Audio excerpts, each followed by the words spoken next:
Kenya, long regarded as one of Africa's most stable countries, but recently badly shaken by an attempted coup.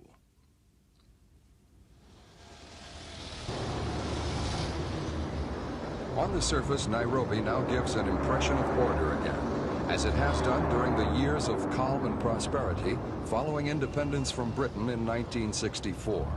Nairobi and Kenya have been models that other black states have tried to imitate, not always with success.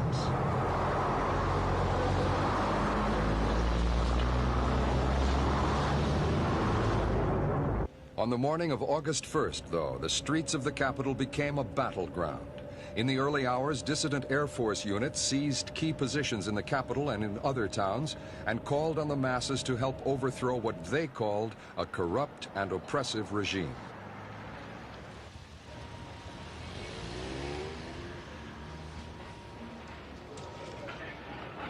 Within hours, loyal troops crushed the rebels and drove off an army of looters who had laid waste large areas of the commercial district.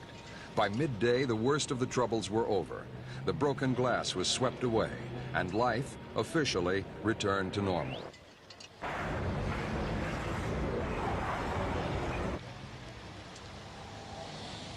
There was also the cost in human lives.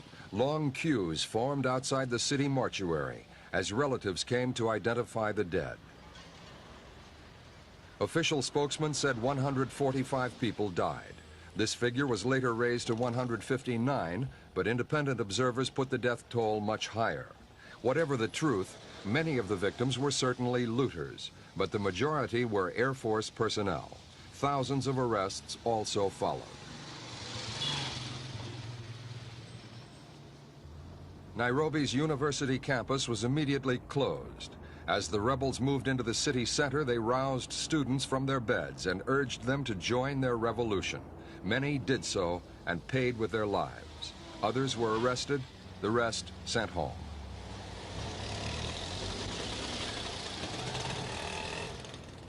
Were the rebels justified in branding the government of President Daniel Arap Moi corrupt and oppressive? Earlier in the year, the editor of the Standard newspaper was dismissed after criticizing the reintroduction of detention without trial by Moi.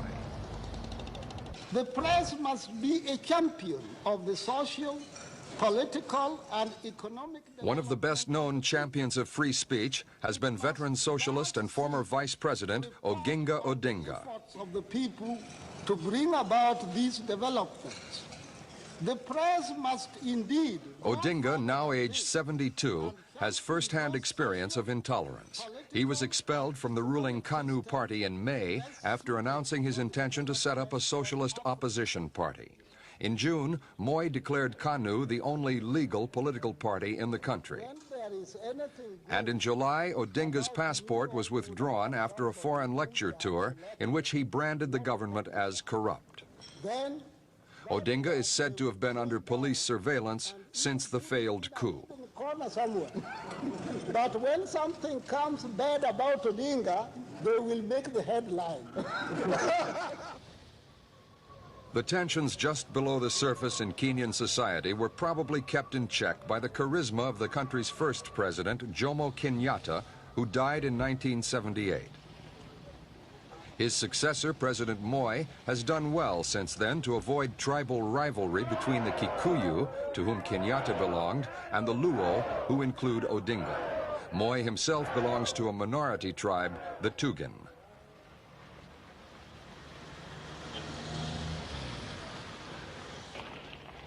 There seemed little doubt about Moi's continued support among the masses 3 days after the coup attempt, when thousands of people turned out in the capital for a solidarity and loyalty rally.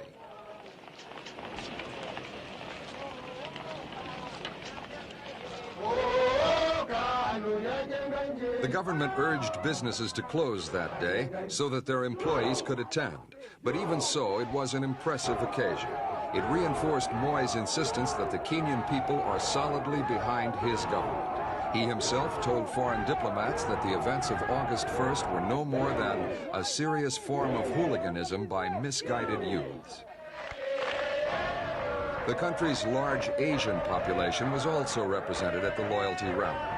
Their countrymen suffered persecution in neighboring Uganda under President Amen, and only in February they were criticized by President Moi himself for alleged hoarding and smuggling.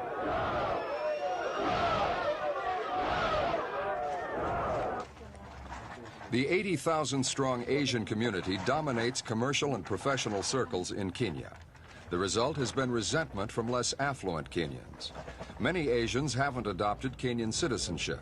They retain their British or Indian passports. And it was quite clear that Asian shops and businesses became the particular target of looters during the chaos of the coup attempt. Dozens of Asian women were reported to have been raped in their own homes, and Asian houses were robbed and ransacked. One Nairobi resident who was beaten and robbed, Mr. Shah Nawaz, talked about the ordeal. They kept on beating us till they were satisfied that we had no more money. They robbed us of our TV, video, radios, watches, gold, and cash, whatever we had. All the valuables were taken. Fortunately, we were left with our furniture. All my clothes were taken away, and my daughter's children's clothes were all taken. But that's all they could carry. They tried to move something else, but they couldn't. They emptied our refrigerator also, but they couldn't carry it.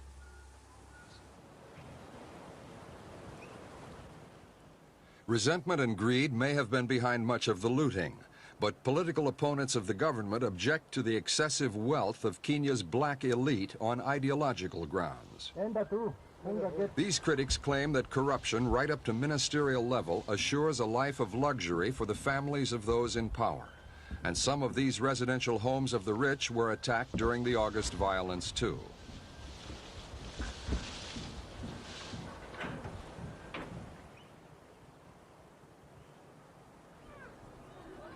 Outside the cities, a familiar sight in Africa, the shanty towns, home for the thousands of poor drawn to the cities in search of employment. The harsh economic truth is that Kenya is not a rich country, and it is getting poorer each year. Unemployment is climbing, with 250,000 job seekers coming onto the market each year, and only a fraction of those will find regular employment.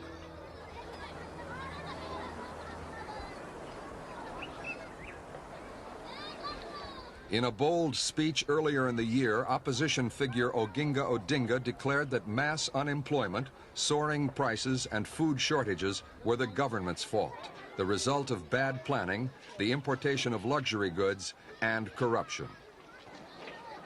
But the action taken against Odinga and the detention of several intellectuals, including 4 university lecturers, suggests the government is in no mood to tolerate any more criticism for the time being.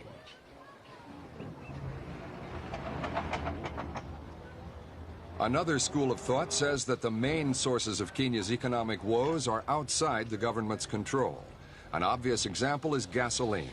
Soaring oil prices over the past decade mean that only the rich can afford to run a car, let alone own one. And on the national level, oil imports account for 36% of export earnings, compared with just 1% in 1973.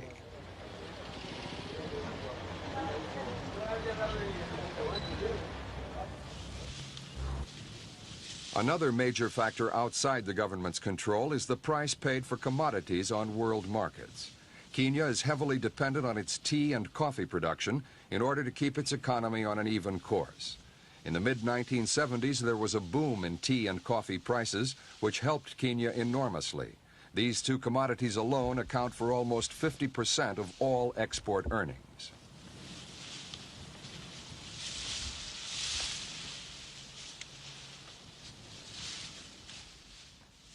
But the good years did not last. Market prices have fallen steadily, and combined with the rising cost of oil imports, this has led to a chronic balance of payments deficit for the last 4 years, coinciding almost exactly with President Moi's term of office. Inevitably, his opponents have seized on the statistics to charge his administration with mismanagement.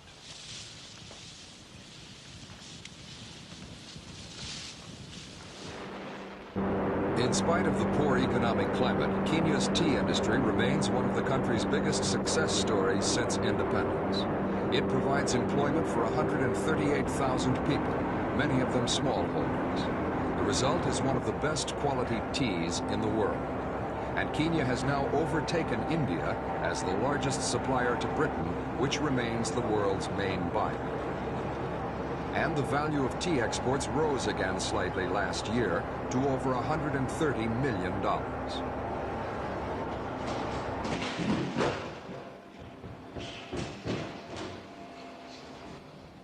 Kenya has always prided itself on being able to feed all of its people.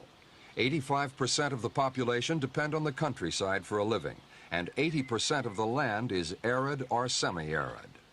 This places great demands on the good farming land, and as commodity prices have fallen, the government has begun to make more small holdings available for subsistence farming. This man owns just half an acre of land on the outskirts of Nairobi. He's growing posho, a kind of bean, for himself and his family.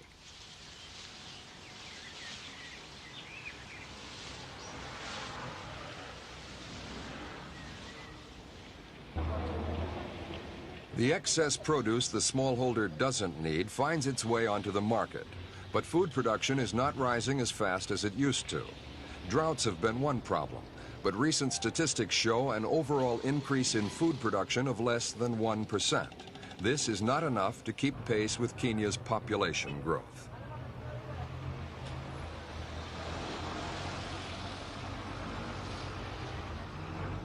Speaking at an international trade fair, President Moi remains optimistic about food production.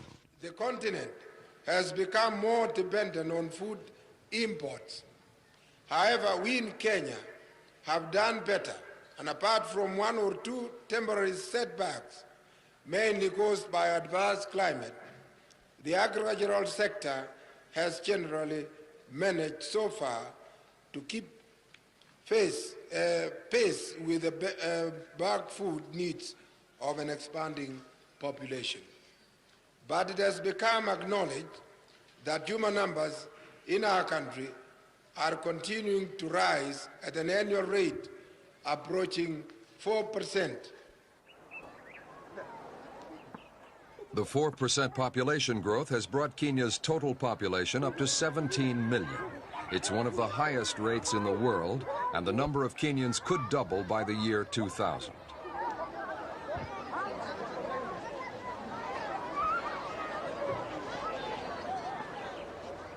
With the help of United Nations agencies, the Kenyan government is encouraging birth control. A popular medicine for family planning is a pill, which they take every day for 28 days. And another method which is more popular is IUD, lipase loop, which you insert for 5 years and then remove and insert a new one. Another one is for 3 years, it's called copper T. We remove it after 3 years and then insert a new one.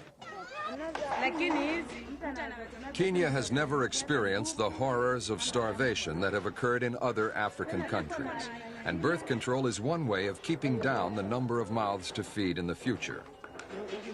The total area of arable land is not going to increase, and the Agriculture Ministry has narrowed down what it called the 3 hard options available: more intense cultivation of land, increased yields on the best farmland, and the costly exploitation of semi-arid land. Self-sufficiency remains Kenya's long-term aim, and birth control is part of the plan.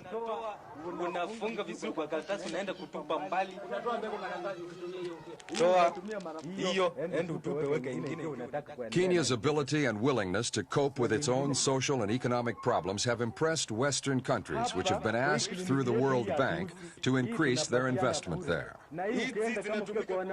And Kenya has always remained close to the West, providing military bases for the United States, for example. Also, the majority of tourists who bring in over $100 million a year in foreign currency come from West Europe and North America.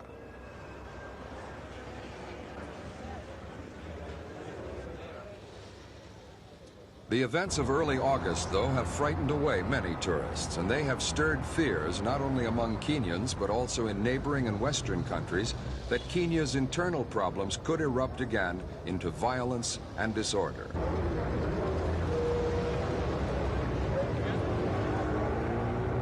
One of the few positive acts by the rebels was to proclaim in a radio broadcast the setting up of a People's Redemption Council. In the language of revolution, the word redemption implies that corrupt and elitist rulers will be thrown out. What's not known, because the coup was so easily put down by the army, is how widespread the opposition to President Moi really is.